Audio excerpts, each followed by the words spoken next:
Hello and welcome once again to Commerce Made Easier.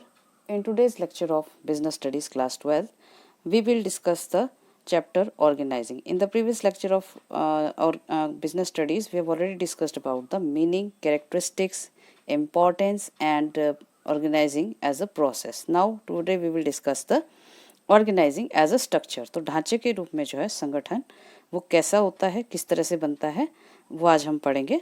तो organising जो है on the basis of function structure can be divided into two types. तो functional structure होता है, एक होता है डिविजनल स्ट्रक्चर। तो हिंदी में इसको कहते हैं कार्यात्मक ढांचा, और डिविजनल ढांचा दूसरे को कहते हैं।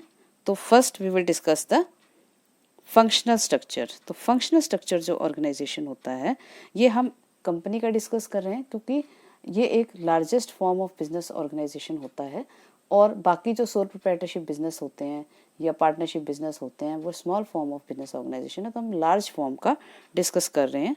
तो उसमें सबसे पहले जो होता है ऊपर शेयर होल्डर्स होते हैं। तो जैसे शेयर सोल प्रोप्राइटरशिप बिजनेस होता है, उसमें जो ऑनर होता है वो सबसे टॉप पे होता है। तो ऑनर सबसे पहले कौन होता है इसमें? मालिक होता है जो बिजनेस में पैसे लगाता है। तो sole proprietor is the owner of the business because he invest all the capital into the business. And partnership business में जो होता है पैसे कौन लगाते हैं? पार्टनर्स लगाते हैं। तो they are the real owners of the business. तो कंपनी में जो रियल ओनर्स होते हैं they are the shareholders. तो बिकॉज दे आर इन्वेस्टर्स, उन्होंने जो पैसा लगाया उसी से कंपनी को चलाया जाता है। इसमें पर्टिकुलर एक आदमी का पैसा नहीं लगा होता है। तो शेयर होल्डर्स जो होते हैं सबसे टॉप पे रखे जाते हैं, but they are not part of the management. वो बिजनेस को चलाते नहीं हैं, बट उन्होंने पैसे इन्वेस्ट किया है और वो बिजनेस के मालिक हैं, कंपनी के मालिक होते हैं, इसलिए उनको टॉप पे रखा जाता है। Then board of directors. Board of directors जो होते हैं वो सिलेक्टेड पर्सन्स होते हैं, स्पेशलाइज्ड होते हैं अपने फील्ड में, और वो कंपनी को चलाने का काम करते हैं। दे आर एक्सपर्ट, और अपने जो डिसीजन मेकिंग होती है या पॉलिसी मेकिंग होती है तो टॉप लेवल पे जो भी काम होते हैं तो टॉप लेवल का ये पार्ट होते हैं ऑर्गेनाइजेशन में। देन जनरल मैनेजर होता है, इसको सीईओज या चीफ एग्जीक्यूटिव ऑफिसर के नाम से भी जाना जाता है अलग अलग कंपनीज में। तो जनरल मैनेजर है, ये भी टॉप मैनेजमेंट का पार्ट होते हैं। उसके बाद जनरल मैनेजर या सीईओ या जिस भी नाम से हम उनको बुलाते हैं, उसके अंडर जो होते हैं डिफरेंट डिपार्टमेंट्स होते हैं, और उनको काम के बेसिस पे बनाया जाता है। तो प्रोडक्शन डिपार्टमेंट है, जैसे मान लीजिए उत्पादन विभाग, फिर है परचेज डिपार्टमेंट, क्रय विभाग, फिर है मार्केटिंग डिपार्टमेंट, इसको हिंदी में विपणन विभाग कहते हैं, फिर है पर्सोनल डिपार्टमेंट यानी कि कार्मिक विभाग, और फाइनेंस डिपार्टमेंट यानी वित्त विभाग, एंड सेल्स डिपार्टमेंट यानी विक्रय विभाग। तो अलग अलग विभाग या डिपार्टमेंट्स हमने यहाँ पर बनाए हैं। तो in functional organisation structure of organisation is formed on the basis of the functions. तो कार्यों के आधार पर उनको बनाया जाता है, और the activities to be performed. तो जो भी काम इसमें किए जाते हैं तो उनको एक टाइप के सिमिलर नेचर के वर्क को हम एक ही ग्रुप में बांट देते हैं, और एक ही ग्रुप में को काम जो सिमिलर नेचर की एक्टिविटीज़ होती हैं वो उस पर्टिकुलर डिपार्टमेंट उसके हिसाब से खोल दिया जाता है, और उस डिपार्टमेंट को वही एक्टिविटीज़ करनी होती हैं। तो जैसे फाइनेंस डिपार्टमेंट है, वो फाइनेंस से रिलेटेड सारे काम करेगा। प्रोक्योरमेंट ऑफ फंड्स है, यूटिलाइजेशन ऑफ फंड्स है, अकाउंटिंग वर्क है। और पर्सनल डिपार्टमेंट है जो एम्प्लॉयज़ का पूरा रिकॉर्ड मेंटेन करते हैं, उनको ट्रेनिंग देना है, प्रमोशन है, ट्रांसफ़र है। तो एक पर्टिकुलर एम्प्लॉय से रिलेटेड रिकॉर्ड एक पर्टिकुलर डिपार्टमेंट जो है वो मेंटेन करेगा। वो अपने इसी तरह से हर डिपार्टमेंट के अपना जो nature of similarity of activities है उसके हिसाब से हमने अलग अलग डिपार्टमेंट। तो यहाँ पर जो विभाजन किया गया है या ऑर्गेनाइजेशन का स्ट्रक्चर बनाया गया है वो कार्यों के आधार पर बनाया गया, और एक डिपार्टमेंट को एक ही काम सौंपा है, उसी से रिलेटेड जो भी एक्टिविटीज़ होंगी वो डिपार्टमेंट करेगा। तो फाइनेंस डिपार्टमेंट प्रोडक्शन नहीं करेगा, या परचेज डिपार्टमेंट जो है वो मार्केटिंग नहीं करेगा, मार्केटिंग डिपार्टमेंट फाइनेंस नहीं करेगा। तो अपने अपने डिपार्टमेंट से रिलेटेड जो उनकी रिस्पॉन्सिबिलिटीज़ हैं उन्हीं को करेगा। तो ये फंक्शनल डिपार्टमेंट का स्ट्रक्चर है, जिसमें कि हम सारे बिजनेस एक्टिविटीज़ को अलग अलग कामों के आधार पर अलग अलग डिविजन्स या डिपार्टमेंट्स में बांट देते हैं, और एक डिपार्टमेंट अपने उसी पर्टिकुलर एक काम को करता है। Okay, under this all the functions of similar nature are divided into different departments, that is production department, personnel department etc. तो सभी डिपार्टमेंट्स जो हैं अलग अलग बनाए जाते हैं और एक ही टाइप का वो काम करते हैं। This is the simplest and the most common form of organisation structure. तो ये सबसे सिंपल और सबसे कॉमनली यूज होने वाला ऑर्गेनाइजेशन स्ट्रक्चर है। तो ज़्यादातर जो बिजनेस ऑर्गेनाइजेशन होती हैं उनका ढांचा इसी प्रकार का होता है। उसके फ़ायदे क्या होते हैं, एडवांटेजेस ऑफ फंक्शनल ऑर्गेनाइजेशंस। तो इसके लाभ क्या होते हैं, इस तरह का स्ट्रक्चर अगर हम बनाते हैं तो हमारे बिजनेस को से क्या फ़ायदा होता है। It facilitates the specialisation of work due to division of work.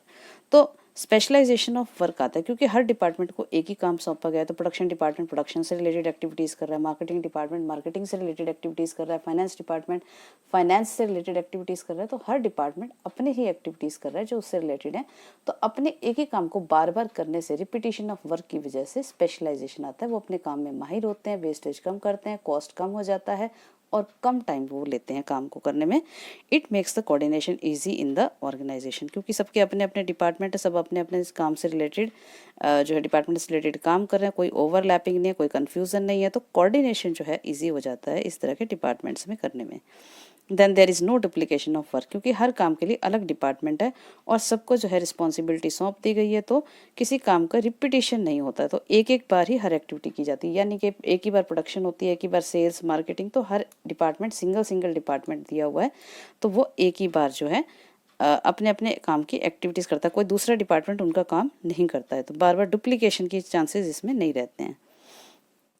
Then it increases the managerial efficiency. Managerial efficiency कैसे बढ़ेगी, जब हम बार बार एक ही काम को करते रहें तो मैनेजर अपने काम में एक्सपर्ट हो जाते हैं, उसे अपने डिपार्टमेंट से रिलेटेड सारे काम के बारे में अच्छी नॉलेज होती है और वो उस काम में एक्सपर्ट हो जाते हैं।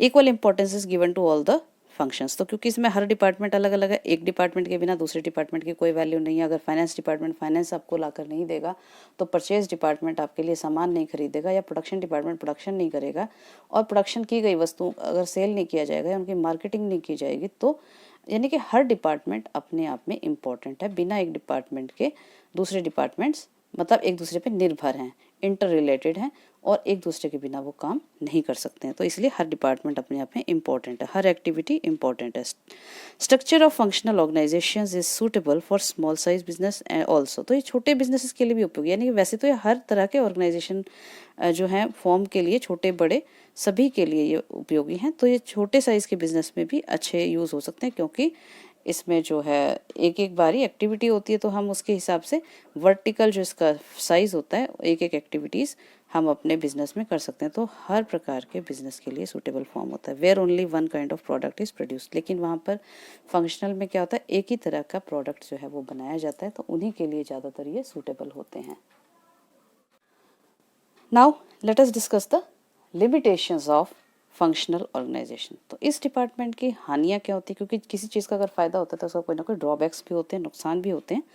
तो इसके ड्रॉबैक्स क्या हैं, समटाइम डिपार्टमेंटल हेड्स या managers give importance to their own objectives या department due to which overall organizational objectives are ignored. तो कई बार हर डिपार्टमेंट का जो होता है हेड होता है वो अपने अपने काम को इंपॉर्टेंस देता है। उस हर एक मैनेजर को ये फीलिंग होती है कि हमारा ही नाम होना चाहिए, हमारा डिपार्टमेंट सबसे आगे होना चाहिए दूसरे डिपार्टमेंट से।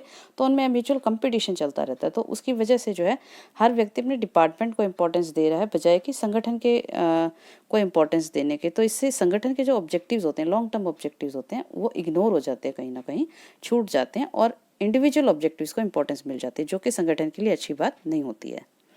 Then sometime there is difficulty in coordination due to non cooperative attitude of the managers और एम्प्लॉइज। तो क्योंकि हर डिपार्टमेंट के जो उनके आपस में बीचों में कुछ ना कुछ झगड़े या मनमुटाव रहते हैं। हर डिपार्टमेंट वाला मैनेजर जो होता है अपने आप को इम्पोर्टेंट तो समझता है, अपने डिपार्टमेंट को इम्पोर्टेंट समझता है। तो कोई गलतियाँ भी होती हैं तो उसका दोष वो आपस में एक दूसरे पर लगाते रहते हैं। तो उनमें कोऑपरेशन जो है कई बार नहीं देखी जाती है, जिसकी वजह से हमें अपने जो कोऑर्डिनेशन है वो उसमें नज़र नहीं आता है। Then there is incomplete development of the employees as they are specialized only in the one kind of activity। तो जो हमारे मैनेजर्स होते हैं वो एक काम में ही माहिर होते हैं। जैसे प्रोडक्शन मैनेजर है वो प्रोडक्शन से रिलेटेड एक्टिविटीज़ में ही माहिर है और उसके जो एम्प्लॉयज़ हैं उसमें डिपार्टमेंट में काम करने वाले वो भी प्रोडक्शन के बारे में सब चीज़ें जानते हैं, लेकिन वो मार्केटिंग के बारे में उनकी कोई नॉलेज नहीं है, या पर्सनल डिपार्टमेंट के बारे में कोई नॉलेज नहीं है, या फाइनेंस से रिलेटेड उनके पास कोई नॉलेज नहीं है। तो अगर फ्यूचर में उन्हें कोई हायर पोस्ट पे हमें प्रमोट करना हो, मान लीजिए जनरल मैनेजर बनाना हो, हम इसे नहीं बना सकते क्योंकि उसको एक ऑलराउंडर वहाँ पर हमें एक व्यक्ति चाहिए होता है जिसे हर डिपार्टमेंट की डीप नॉलेज होती है, क्योंकि जो उसे ओवरऑल ही सारे बिजनेस को टॉप मैनेजमेंट में देखना होता है, किसी एक डिपार्टमेंट को नहीं। लेकिन यहाँ पर प्रॉब्लम क्या आती है कि वो सिर्फ अपने ही काम में जो है एक्सपर्ट हैं, बाकी काम या बाकी एक्टिविटीज़ की उन्हें नॉलेज नहीं है। तो इसकी वजह से उनका कंप्लीट डेवलपमेंट जो है वो नहीं हो पाता है। तो आशा है आज का वीडियो आपको अच्छे से समझ में आया होगा। And don't forget to subscribe this channel and like and share this video. Thank you.